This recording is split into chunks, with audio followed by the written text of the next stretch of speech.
Partiendo de que México es un país surrealista, porque pasan muchas cosas que no pasan en otro lado por condiciones, ya no sé si de idiosincrasia o por qué. Lo que pasa es en realidad que baja el precio de leche y el peor escenario es que baja el precio de leche y suban los commodities. Y entonces les digo, dejemos de pensar de lo que sucede de la reja para afuera y empecemos a pensar de la reja para adentro, lo que puedo controlar. ¿Dónde puedo yo ganar más dinero? Porque a fin de cuentas no es un problema que suban los commodities o que baje el precio de leche. El problema lo estamos definiendo mal. El problema es baja la rentabilidad del negocio lechero.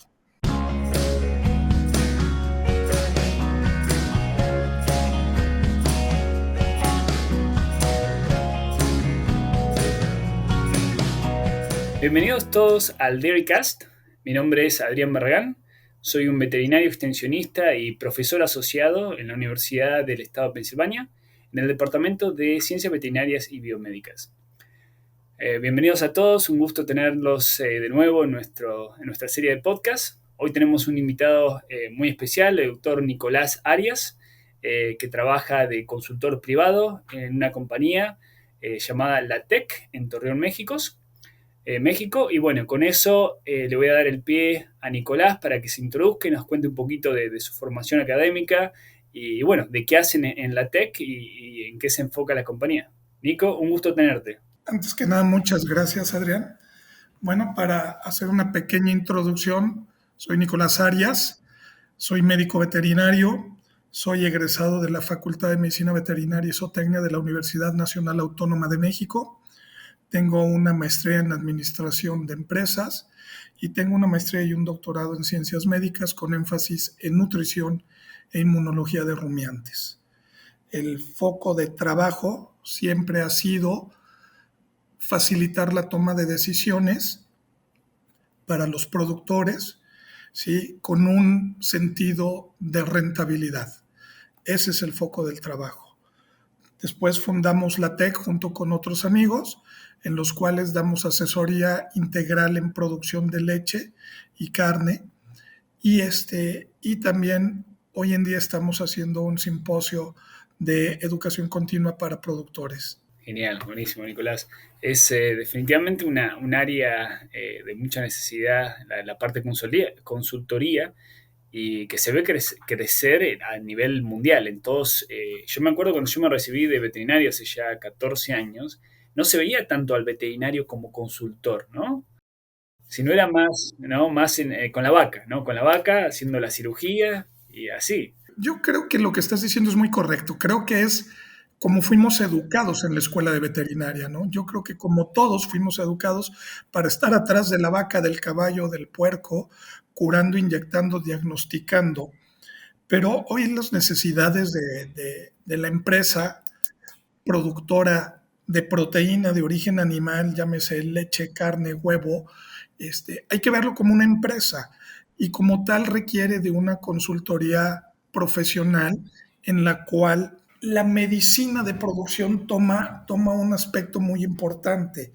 Y esta medicina de la producción es entender cuando una finca está enferma y esa enfermedad de la finca puede ser este, consecuencia de desórdenes de salud de lo individual, pero por una mala toma de decisiones en el manejo o en la nutrición.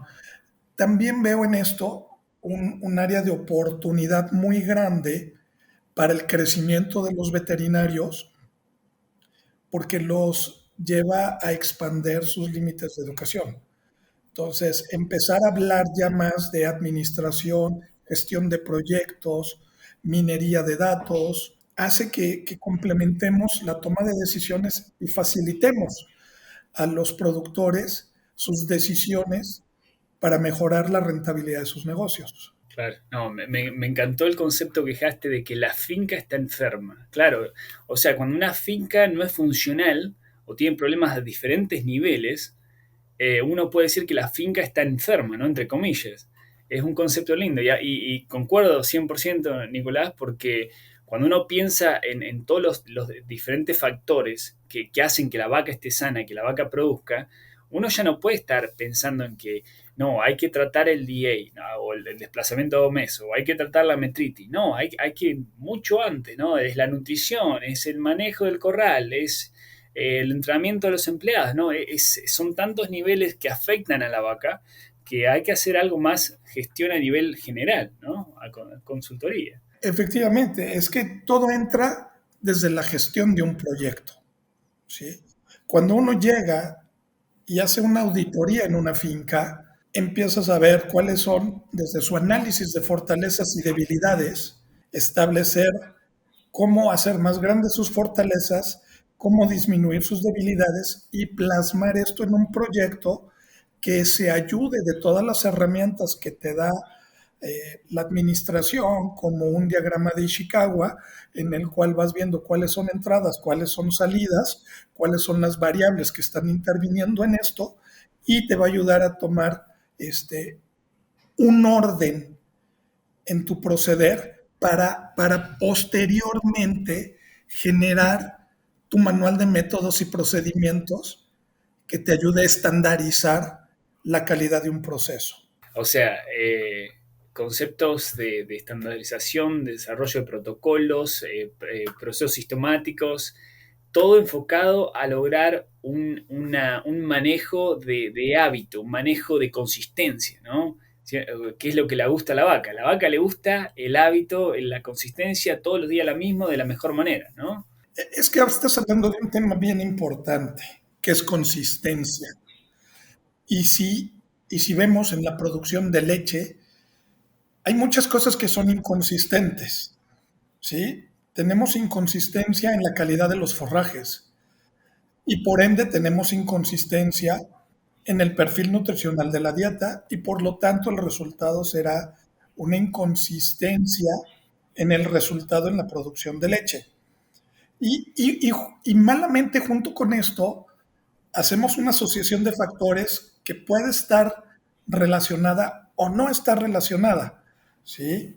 A mí me tocó en México hace años trabajar donde la gente decía, es que si tenemos una producción de leche muy elevada, no tenemos producción de componentes porque se diluyen. No, espérenme, no es así. Vamos a ver por qué está pasando esto. ¿Sí? Y efectivamente era la época en que dábamos ryegrass verde en la dieta. Me decía, es muy lechero, pero se baja la grasa. Bueno, es que se baja la grasa porque es muy rico en grasas insaturadas que producen conjugados linoleicos que deprimen la producción de grasa. Bueno, si queremos tener el beneficio de la digestibilidad, porque es otro punto, la digestibilidad de este ryegrass, tenemos que incrementar la cantidad de fibra físicamente efectiva y suplementar con otro tipo de grasas para también tener el perfil de energía y partición de la misma para que tengamos producción de leche y grasa. Y entonces uno empieza a ver, volvemos al punto desde la planeación, de la gestión del proyecto. ¿Vamos a dar ryegrass? Sí. ¿Cómo lo vamos a dar? Están acostumbrados a darlo verde. Pues llega un momento en que la producción es mucha, tienes que dar mucho y tú solo te tropiezas con tu decisión dando un ingrediente que te va a ayudar a deprimir la producción de grasa. ¿Qué te parece si tomamos la decisión de ensilar este ryegrass y tener una disponibilidad controlada a lo largo de un año, si podemos guardar, hacer la planeación así de un año de este forraje para hacer la dieta consistente? ¿Y a qué voy con la dieta consistente? Nosotros hemos estado trabajando donde si formulamos con 28% de almidón, ¿sí? La dieta solo nos podemos mover un 2%. Quiere decir que va a estar entre 27.4 y 28.6 la formulación. Y entonces uno empieza a restringir la flexibilidad de algunos nutrientes en la formulación para lograr lo que le llamamos nosotros 98% de consistencia en la formulación. independientemente de la calidad de los forrajes. Entonces, ese es el reto educacional, ese es el reto que tienes de formación, que logres mantener la misma perfil de nutrientes a lo largo del mayor tiempo posible, incluso con la variabilidad de forrajes que logres tener. Porque una vez que logras tener estandarizado y con ese nivel de consistencia la dieta, cualquier cosa que sea que baje la producción de leche no es la dieta. Voltea a ver el manejo en la sala de ordeña, voltea a ver el confort, voltea a ver la estructura del hato. Entonces, eso hace que empecemos a no dar escopetazos o palos de ciego para la corrección de algún problema. Acá está siempre la frase de, que la culpa es del nutricionista. No, no importa qué pase, la culpa es del nutricionista, ¿no? Pero ese approach, esa metodología es muy interesante, Nicolás, porque es claro, uno remueve uno de los factores más grandes que afecta la producción de leche, que es la dieta, ¿no? Si consigue una consistencia en ese componente tan importante, remueve muchísima de la variación, ¿no? Que puede estar y uno se puede enfocar en otros componentes, como decías. Nicolás, para no irnos tanto de los tópicos que íbamos a hablar hoy, eh, porque este tema es ya el tema de consultoría solo, ¿no? Es un tema muy lindo y también las experiencias que tiene cada uno es algo que a mí personalmente me encanta escuchar, pero bueno, en alguna otra ocasión ya nos veremos y charlaremos un poco más de diferentes visitas y casos interesantes que me imagino deben tener un montón. Pero ustedes trabajan en Torreón, México.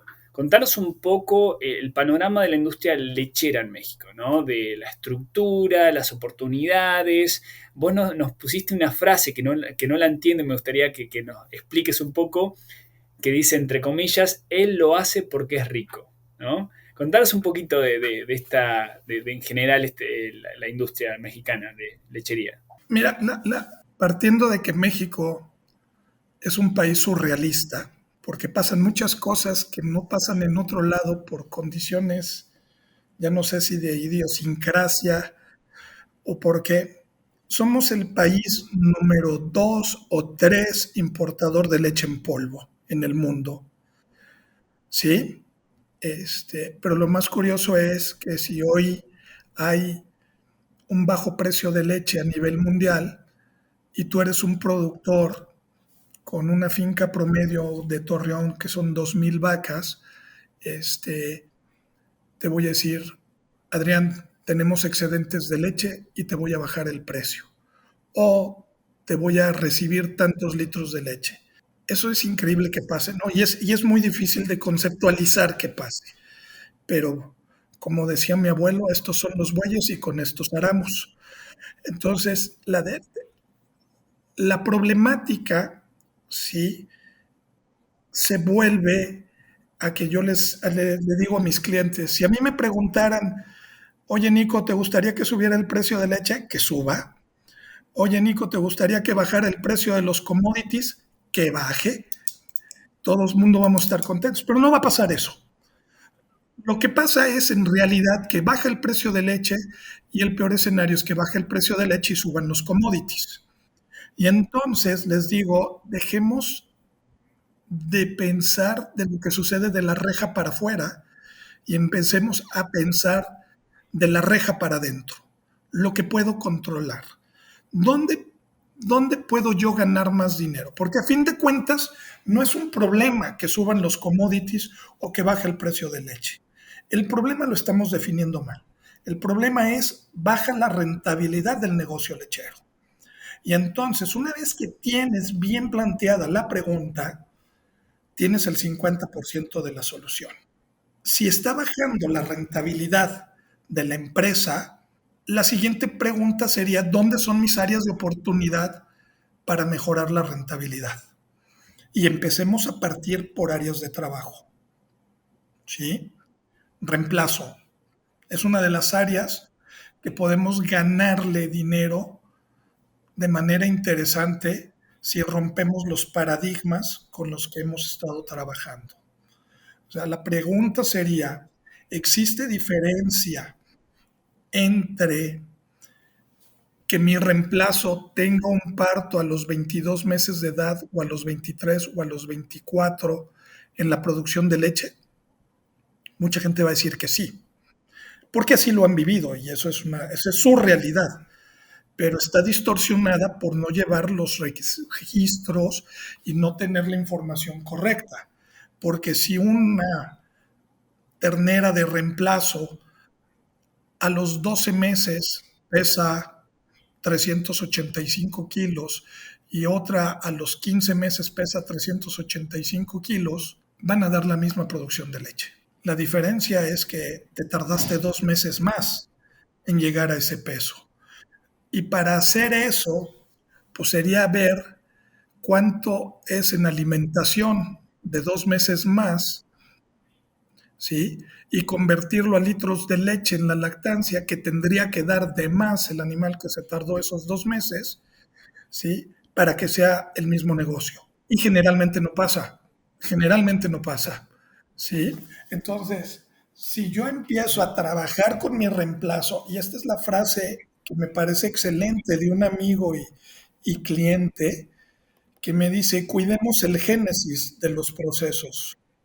Y entonces, si mi becerra de reemplazo, yo logro que gane 850 gramos, raza Holstein, ¿sí? 850 gramos diarios desde el día 1 hasta el día 60, voy a arrancar ese maratón de 22 meses, ¿sí? Con el pie derecho, de manera correcta. Y si de ahí mi siguiente etapa, de los 60 días a los 180 días, la meta de crecimiento es 1.1 kilos diarios, pues voy a ir llegando a esas metas. Y lo que vimos, porque me tocó participar y ayudar en la tesis de maestría de un chico que está haciendo hoy su doctorado, empezamos a ver que alcanzábamos los pesos y tallas 2 meses y medio antes. Y esas becerras daban leche 2 meses y medio antes y curiosamente dieron 700 kilos más de leche en su primer lactancia comparada con el resto que se hacía tradicionalmente, porque tradicionalmente lo estaban llevando a una edad, ¿sí? Sin importar el peso y la talla. Entonces, cuando empezaron a fijarse en pesos y tallas en este establecimiento, pues vimos que no solamente eran más rentables más tempranamente, eran rentables más tempranamente, sino que dieron mayor producción de leche y que también se preñaron más rápido una vez en su segunda gestación. Entonces, el beneficio viene siendo muy grande. Es romper los esquemas y es invertirle en esa fase de inicio al enriquecimiento de sólidos en la leche para que tengan una mayor cantidad de nutrientes. Entonces, desde esa gestión de proyectos, en la gestión de proyecto de reemplazo, pues empiezas a partirlo por etapas y empiezas a tener el proyecto reemplazo subdividido en primeros 2 meses, de 2 a 6 meses, de 6 a 12 meses y la gestación. Y entonces, ¿cuáles van a ser las variables que van a intervenir en todo eso? ¿Cuáles son los objetivos que quieres tener en todo esto? ¿Y qué cumplimiento de meta tienes en cada uno de estos? Porque si hablamos de tener 850 gramos de ganancia diaria en promedio, pues quiere decir que si tengo 850 gramos de ganancia, no todas ganaron 850 gramos. Va a haber de más y va a haber de menos. El objetivo interesante sería que el 80% de mis animales cumplieran con el objetivo establecido. Es verdaderamente retador, ¿sí? Lo que más he logrado ver en un establecimiento es 75%. ¿Sí? Y en ese momento la ganancia de peso diario en los primeros 60 días oscilaba en 980 gramos diarios. Entonces, arrancas muy bien el proceso y tienes que tener claros tus cuellos de botella en los cuales son factores de riesgo que pueden predisponer a que baje el resultado y por ende tengas que hacer una inversión de trabajo, maquinaria, capacitación de personal, ¿sí? O de ingredientes para disminuir o facilitar ese cuello de botella. Claro, o sea, eh, me encanta, Nico, que arrancaste de una con el tema, uno de los temas que para mí son una de las áreas más importantes del manejo de la finca, que es el criado del reemplazo de nuestras novillas, que es increíble la cantidad, lo olvidado que está ese sector. Es como que la novilla uno no, la finca no tiene, a veces yo veo que no tiene conciencia de lo crucial que es el manejo de la vaca en los primeros meses y años de vida, ¿no? Desde el arranque, como decís vos. Pero por ahí, una de las cosas que tomé de lo que mencionaste, Nico, es buena colección de datos para tener medidas métricas que uno vaya colectando y vaya monitoreando, buenos objetivos claros, definidos, ¿no? Identificar los cuellos de botella y tener secciones en las cuales uno, o subdivididas, estas subdivisiones en las cuales uno se puede enfocar más específicamente en cada área con el monitoreo de la información, la inversión, como decías vos, de capacitación, inversión en componentes tal vez de nutrición, lo que haya que hacer, cuellos de botella y cómo solucionarlos, ¿no? Y me gustó esa parte de la subdivisión, porque a veces veo que uno va a la finca y encuentra varias cosas que necesitan atención y cuando uno se las explica al productor o al encargado, es demasiado, ¿no? Que, como decimos en inglés, overwhelm, es como que lo saturan, ¿no? Entonces, cuando uno lo subdivide, lo organiza y lo pone claramente con, como decís vos, objetivos claros, cuellos de botellas, información que monitorear y medidas de acción, ¿no? Serían. Me gusta ese procedimiento, ese procedimiento sistemático que describiste.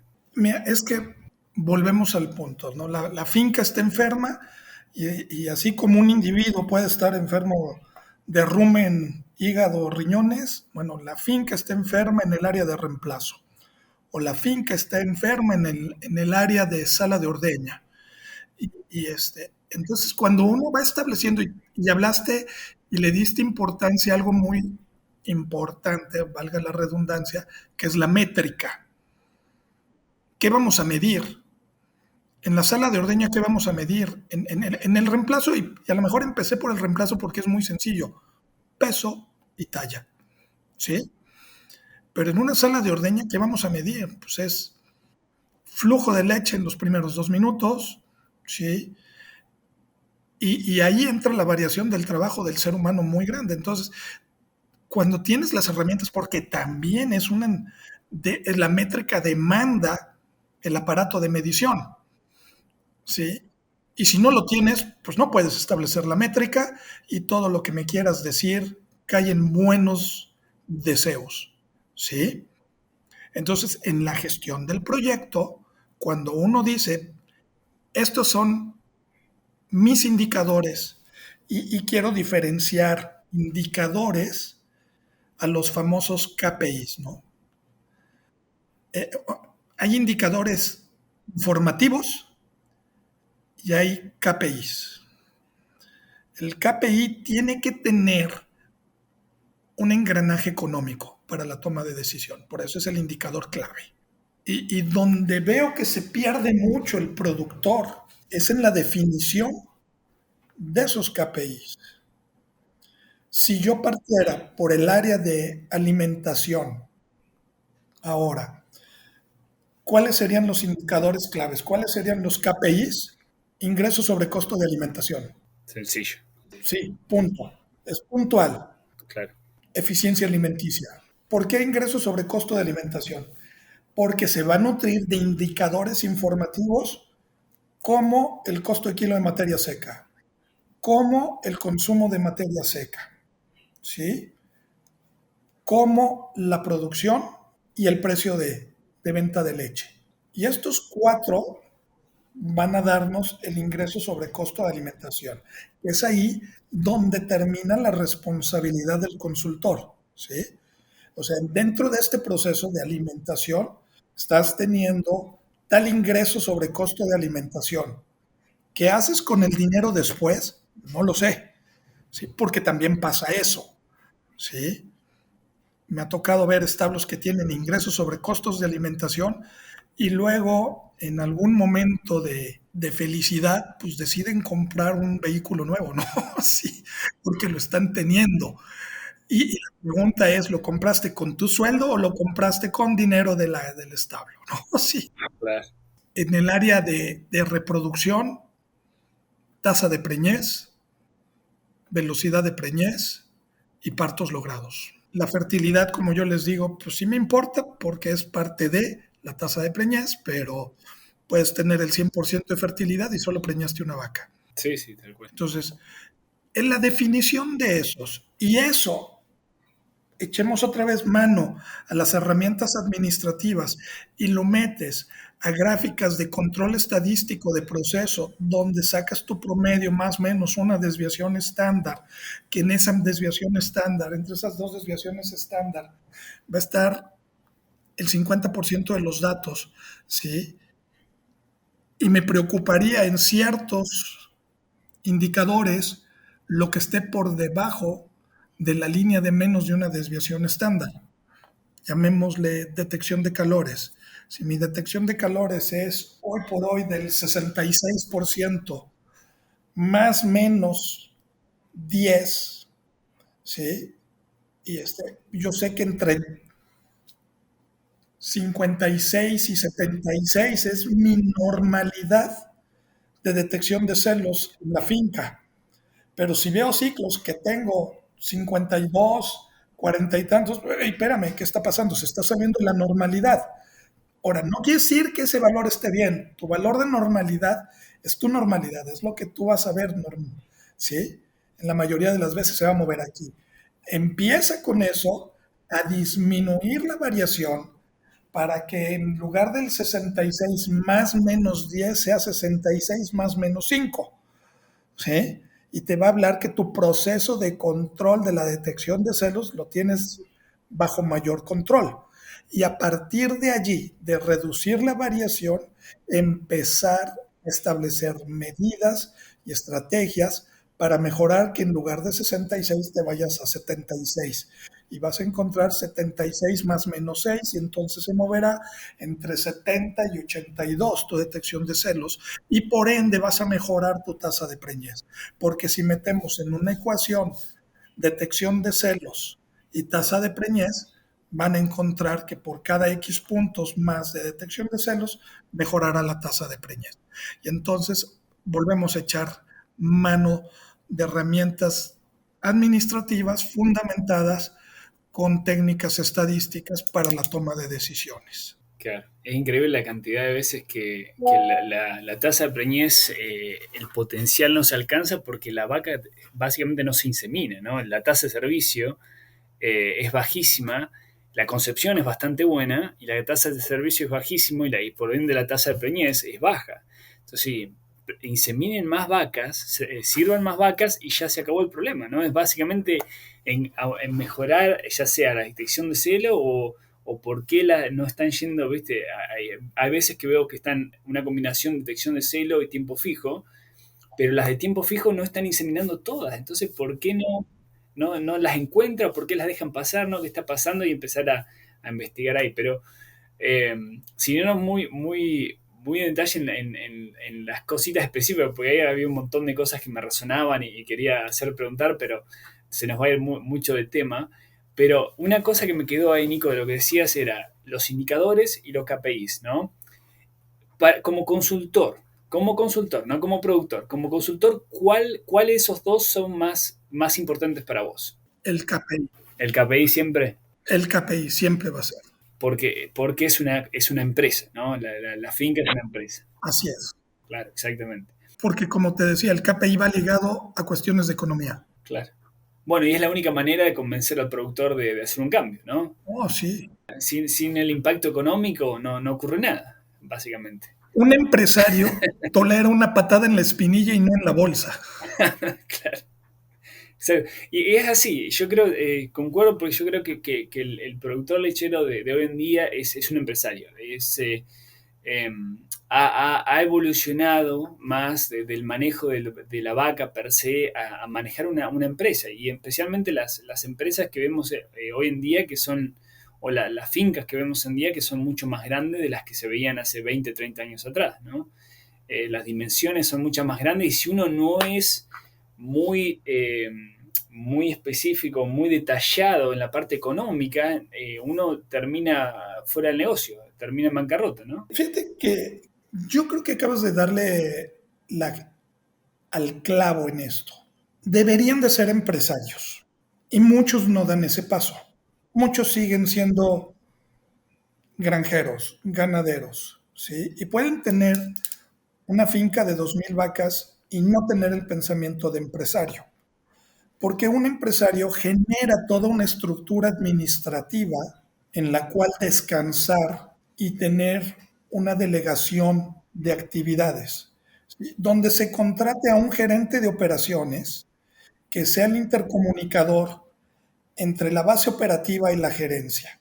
Y la gerencia no quiera tomar decisiones ni del consultor ni del gerente de operaciones, ¿sí? Pasa mucho, me toca ver todavía que hay varios dueños de establecimientos que a la hora de formular te cuestionan si vas a usar X o Y aditivo porque en ese momento sienten que van a gastar más. Y les dices, espérame, es que este te va a ayudar a bajar el costo acá y no lo entienden. ¿Por qué? Pues porque como a lo mejor sarcásticamente les he dicho, pues no te vi en clases. Le digo, sí, perdóname colega, pero no te vi en clases ese día, ¿no? Donde hablamos de esto. Y entonces creo yo que el productor tiene que dar ese paso para ser verdaderamente empresario y en ese empresario tener su estructura administrativa laboral donde descansan ciertas obligaciones y del otro lado de la hoja de obligaciones viene la libertad de toma de decisiones para que él lo único que pida son los números que quiere ver de su establecimiento. Y si no se están dando, tener la junta para decir, a ver, no estamos teniendo esto, ¿qué es lo que nos está faltando? Bueno, si hay la pregunta correcta y tenemos todo, podemos decir falta eso. Y faltará capacitación, faltará equipo o faltará traer a alguien más. Pero ese es el paso que tiene que dar el empresario. Concuerdo. Yo creo que eso es lo que separa a un productor que está en top, en los más... básicamente, cuando uno está en el promedio, en estos días, uno no terminando en bancarrota, no sobrevive, por decirlo de una manera, ¿no? Porque los márgenes, al menos acá, por ahí en México es un poquito diferente, Nico, pero los márgenes son tan chiquitos, ¿no? Que si uno no está arriba del promedio, termina en bancarrota al año, ¿no? Entonces, y yo creo que eso es lo que diferencia a un productor exitoso de un productor promedio, ¿no? Y yo tengo un par de hipótesis de por qué ocurre esto, porque me pasa lo mismo con el manejo de personal, que el productor no le gusta, es un componente que no disfruta. Mi hipótesis es porque cuando uno, yo creo que en los tiempos de que uno empezaba de ser productor, uno lo hacía por el amor a estar con los animales, disfrutar estar con los animales, ¿no? Afuera, al aire libre, con los animales, ese contacto. Y a medida que la industria evolucionó, los tamaños aumentaron, esa parte, aparte del encargado, del dueño, ya desapareció. Tienen tantas otras cosas que manejar que la interacción con el animal casi no existe, ¿no? Pero bueno, esa es mi hipótesis por ahí. Eh, Nico, ahí en relación a los márgenes, y se nos estamos hablando un montón, hermosa la conversación. Como te decía hoy, antes de arrancar vamos a tener que hacer otro podcast, porque no llegamos ni a la pregunta 3 que nos había mandado. Pero bueno, ahí con las ganancias marginales, ¿no? Que por ahí es un poco diferente a lo que yo hablaba. Pero contanos un poco en México, cómo se puede identificar estas áreas, ¿no? De mejoramiento para aumentar este componente que mencionaste de ganancias marginales. Mira, ese es un tema bien interesante porque implica salirse de la caja de pensamiento en la que estamos generalmente. Este, Tengo la fortuna de trabajar con una asociación de productores en Tijuana, en el norte del país, en la frontera con California, y hay un productor que traía una producción bárbara de 46 litros en dos ordeños, con 3,7 de grasa, y y en su momento le dije yo, Adrián, ¿por qué no brincamos a tres ordeños? Nos vamos y a lo mejor vamos a ser de los primeros establos que están con 50 litros. Y me dijo, no, no puedo, porque ya no tengo dónde entregar la producción de leche. Ok. Me dijo, dime cómo gano más dinero. Esa pregunta me gustó, Con esta producción, ¿no? Sin cambiar la producción. sin cambiarme la producción. Entonces empezamos a ver con qué producción estaba secando sus vacas, y había vacas de 33, 34 litros, 30 litros. Entonces le dije, si les damos una semana más de producción a esas vacas, pues te va a representar 3 por 7, 21, son 2,100 litros, este, 210 litros, 210 litros por el número de vacas que tienes a la vuelta del año representa tanto, de venta de leche representa tanto. Pues dijo, oye, está atractivo, dice, nunca lo había visto así. Pues bueno, le dije, bueno, pues este es algo de las ganancias marginales que podemos tener, ¿no? Que no vas a ver el gran volumen en el momento, pero a la vuelta del año vas a ver eso. La ganancia marginal en reducir tu edad a primer parto. Tu ganancia marginal si tienes una menor merma de tu ensilaje, que también es otra área en la que pudiésemos hablar largo y tendido, porque la gente no tiene bien contemplado cuál es la merma de sus ensilajes. ¿Sí? Entonces, y empezar a trabajar en esas pequeñas áreas que dices, vas a mejorar el 2%, el 1%, pues suena muy poquito, pero en operaciones voluminosas, si salvas el 2%, disminuyes el 2% de merma de tu ensilaje, donde yo tengo clientes que tienen 20,000 toneladas de ensilaje de maíz, pues el 2% es bastante interesante. Entonces, empieza uno a buscar esas áreas de, de, de dónde puedes darle un pellizco a la economía y mejorar. O sea, un establecimiento, ¿no? Tipo estrella, que las áreas generales o básicas están muy bien aceitadas. Uno empieza a buscar en esos pellizquitos que decía hoy, ¿no? Y de donde 2% acá, 1% acá, 3% acá, en una operación grande es una diferencia abismal. Así es. Bueno, interesante. Bueno, Nico, como decía, nos vamos a tener que reunir de nuevo porque nos quedó un montón por hablar, pero para ir terminando al menos este podcast, después veremos el siguiente. Si querés, de todo lo que hablamos hoy, algún mensaje final para la audiencia que se lleven a casa. Ah, qué pregunta tan difícil. Puede ser más de uno, puede ser dos o tres. Fíjate que uno sustente su toma de decisiones con un análisis estadístico. Yo siempre he dicho que los números tienen una buena historia que contar, nomás requieren de una voz para ser escuchados. El problema es que la estadística o desanima o anima a las tomas de decisiones, porque hay cosas que son estadísticamente iguales, aunque las veamos diferentes. Entonces, si tienen la oportunidad de apoyarse con alguien que les ayude a hacer análisis estadísticos para sus tomas de decisiones, ya de ahí van a tener un margen de error menor. El otro punto es que si verdaderamente quieren dar ese brinco a ser empresarios, el manejo del personal es muy importante. Y desde ahí debemos de pensar que hoy en día, muchos, yo les digo, que yo como veterinario hoy en día no trabajo con vacas, trabajo con gente que trabaja con vacas.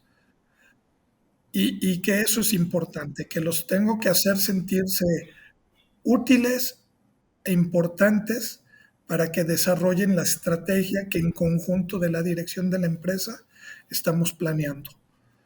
Entonces, apoyarse en su personal y formar equipos de trabajo efectivos requiere de comunicación efectiva. Y si en algo yo les pediría que invirtieran, sería que invirtieran en alguien que les dé coaching para apoyar la formación de equipos de trabajo, porque un establo, una finca es tan buena como sus equipos de trabajo lo son. O sea, el que crea que contrata a un consultor que va a llegar como el Mesías con la luz en las manos y con la ración mágica a solucionar, no va a pasar. No pasa. No va a pasar. He visto establos con raciones, con formulaciones de dietas muy buenas y malos resultados, y he visto establos con dietas regulares e incluso podría calificarlas hasta malas, con buenos resultados, porque los equipos de trabajo solventan esos errores.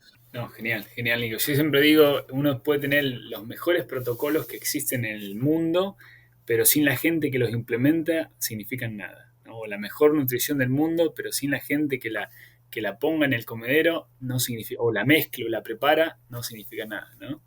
Genial. No, buenísimo, Nico. Me encantó la charla, buenísimo los tópicos que nos diste, los consejos, me encantaron las áreas que discutimos. 1.000.000 de gracias. No, gracias a ti. Muchísimas gracias. Disfruté mucho la conversación. Bueno, igualmente, Nico, y muchísimas gracias a la audiencia. Vamos a ver si lo podemos traer de nuevo a Nico para una segunda toma 2. Y bueno, nos vemos en la próxima. Un saludo a todos.